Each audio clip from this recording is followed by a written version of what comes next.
السلام علیکم۔ اللہ تعالیٰ نے اسے بہت سے مال و دولت سے نواز رکھا تھا۔ وہ خاندانی نواب اور علاقے کا سب سے بڑا جاگیردار تھا۔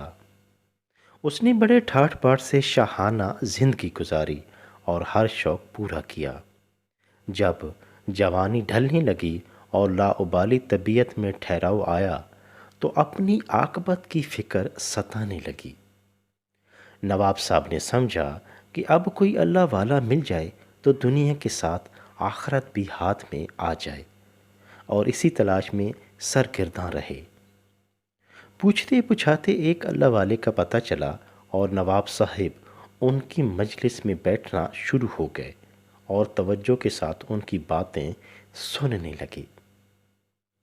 اللہ والا نے بھی کچھ عرصے بعد نوٹ کر لیا کہ یہ بندہ آتا ہے مگر کوئی سوال نہیں کرتا، بس بیٹھ کر چلا جاتا ہے۔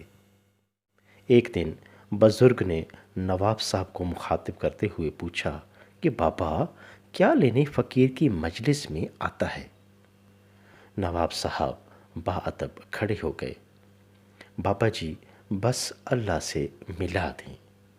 نواب صاحب نے سوچا سمجھا جواب دیا۔ بابا جی نے جواب سنا تو چپ کر گئے۔ پھر ایک دن بزرگوں نے دوبارہ پوچھا، بابا تو اس مجلس میں کس مقصد سے آتا ہے؟ نواب صاحب کہنے لگے، بس حضرت اللہ سے ملاقات کرنی ہے، اس کے بغیر تو نہیں ٹلوں گا۔ بزرگ شفقت سے بولے، بابا اللہ ضد سے نہیں ملا کرتا، پیار سے ملتا ہے۔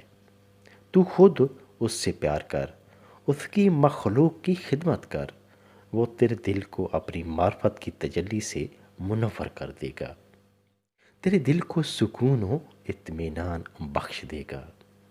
اتنا کہہ کر بزرگوں نے محفل برخاست کر دی۔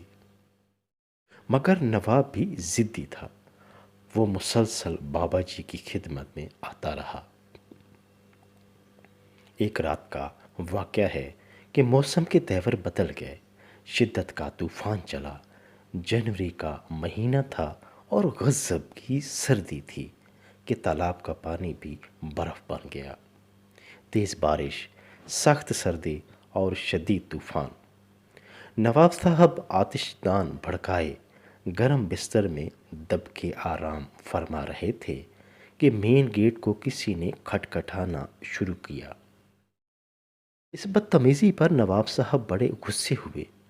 گرم کمرے کی کھڑکی سے پردہ جو اٹھا کر دیکھا تو پھٹے پرانے کپڑے پہنے، بارش میں بھیگا ہوا ایک ضعیف سا شخص ان کے گارڈ کی منت ترلے کر رہا تھا۔ وہ یقیناً نواب صاحب سے ملنے آیا تھا اور گارڈ اس کو اندر آنے نہیں دے رہا تھا۔ ایک ہی راستہ تھا کہ نواب صاحب اس فقیر کو طلب کر لیں یا گارڈ کو حکم دیں کہ وہ اسے اندر آنے دے، لہٰذا وہ گارڈ سے اصرار کرتا رہا۔ نواب صاحب نے بغور اس میلے کچیلے بارش میں بھیگے فقیر کو دیکھا اور ملازمین کو طلب کرنے کے لیے گھنٹی بجائی۔ ماحول نما حویلی میں بھگدڑ مچ گئی اور کئی ملازم بیک وقت نواب صاحب کے کمرے کی طرف بھاگے۔ نواب صاحب نے ملازمین کو حکم دیا کہ اس بے ادب، جاہل اور غموار غریب کو کہو کہ شور مچانا بند کر دے اور اس حویلی سے باہر نکال دو۔ نوکر نواب صاحب کے حکم کی تعمیل کے لیے فوراً گیٹ کی طرف بھاگے۔ تھوڑی دیر بعد نواب صاحب نے یہ دیکھ کر اطمینان کا سانس لیا کہ ملازمین اس فقیر کو دھکے مارتے اور ڈانٹتے ڈپٹتے حویلی سے دور لے جا رہے تھے۔ نواب صاحب نے آتش دان میں مزید کوئلے ڈالے اور ڈبل رضائی لے کر سکون سے سو گئے۔ اگلے دن وہ پھر اللہ والے کی مجلس میں جا بیٹھے۔ بابا تو ہمارے پاس کیوں آ کر اپنا وقت ضائع کرتا ہے؟ اللہ والے نے نواب صاحب کو مخاطب کرتے ہوئے قدر سخت لہجے میں پوچھا۔ نواب صاحب اٹھے، بابا جی کے قریب آئے اور بولے، بس حضرت اللہ سے ملاقات کرا دیں، بہت اشتیاق ہے، یقین کریں پھر کبھی آپ کو تنگ نہیں کروں گا۔ بابا، اللہ تو کل رات تجھ سے ملنے آئے تھے، مگر تو نے خود ہی ان کو اپنی حویلی سے نکال باہر کیا۔ اللہ والے نے خشک لہجے میں جواب دیا۔ وہ مزید فرمانے لگے، تو گھمنڈ کرتا ہے اور کچھ نہیں۔ تو سمجھتا ہے کہ اللہ بھی کوئی ایسی چیز ہے جس کو تو اپنے روب، جاہو جلال اور دولت کی ریل پیل کے زور پر ضد کر کے پا لے گا۔ کیا تو نے یہ نہیں سنا کہ اللہ پاک فرماتا ہے کہ اے میرے بندے، میں بھوکا تھا، تو نے مجھے کھلایا نہیں؟ اور بندہ کہے گا کہ اے اللہ، تو سب کو کھلانے والا ہے، تجھے بھلا کوئی کیسے کھلا سکتا ہے؟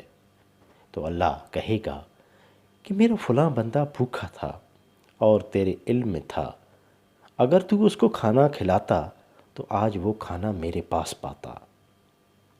اے میرے بندے، میں بیمار تھا، تو نے میری بیمار پرسی نہیں کی۔ بندہ کہے گا کہ اے اللہ، تو خود رب العالمین ہے، پھر تیری تیمارداری کیسے کی جا سکتی ہے؟ اور اللہ تعالیٰ فرمائے گا کہ میرا فلاں بندہ بیمار تھا، اگر تو نے اس کی بیمار پرسی کو جاتا تو مجھے وہاں پاتا۔ بابا جی اپنی نشست سے اٹھے اور نواب صاحب کے قریب ہوئے اور کہنے لگے، ارے نادان، کل رات جس بندے کو تم نے دھکے دے کر نکلوایا تھا، اللہ اسی کے ساتھ تیرے گھر آ رہا تھا، مگر افسوس تیری قسمت کہ تو نے مجبور و بے کسب بندے کو دھتکار کر یہ موقع ضائع کر دیا۔